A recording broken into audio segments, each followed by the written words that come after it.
खरं म्हणजे अंबादासजींची ओळख ही संभाजीनगरमध्ये हिंदुत्वाची कडवट भूमिका घेणारा कार्यकर्ता अशा प्रकारची नेहमी राहिली आहे।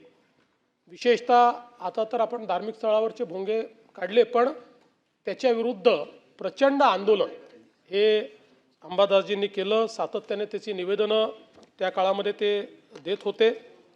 आता मला माहिती नाही की सध्याच्या परिस्थितीत असे निवेदनं ते देऊ शकतात का, म्हणजे असं प्रश्न आहे। म्हणजे देऊ शकत असतील ते, पण देऊ शकतात का? आणि तसे ते कट्टर सावरकर भक्त देखील आहेत।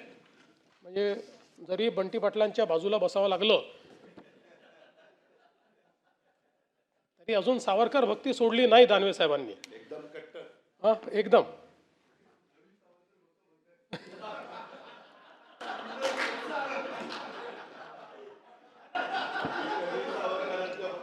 नाही असं नाही आहे, नाही ते ज्या पण नाही असं नाही आहे।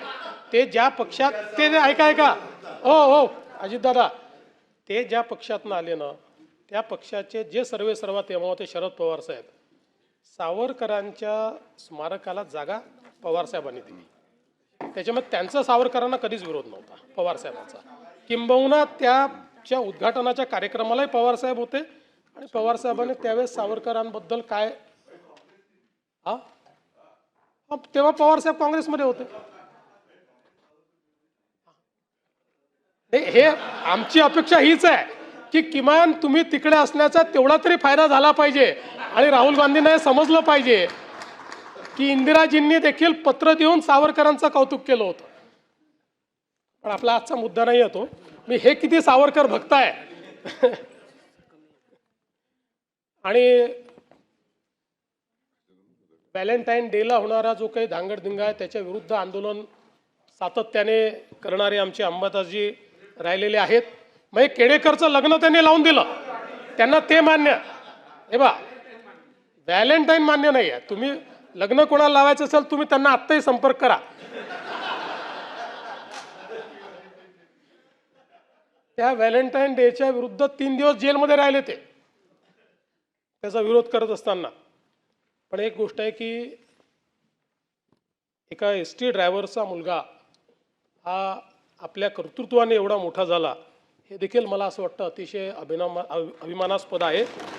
आणि आपल्या लोकशाहीत हेच सगळ्यात महत्त्वाचं आहे की कोणी कुठेही कुठल्याही वातावरणात जन्माला आला तरी देखील तो या सभागृहामध्ये येऊ शकतो, अनेक पदांवर जाऊ शकतो। ही खरं म्हणजे भारतरत्न डॉक्टर बाबासाहेब आंबेडकरांनी आपल्याला दिलेली देण आहे। आणि वडील नसले तरी आईंनी त्यांचं अतिशय चांगल्या प्रकारे घर जपलं आणि घरी आलेला कार्यकर्ता हा जेवून गेला पाहिजे अशा प्रकारचा आईचा नेहमी आग्रह। त्यामुळे अतिशय लोकाभिमुखता आणि एक आपुलकी ही त्यांच्या घराला सातत्याने लाभली।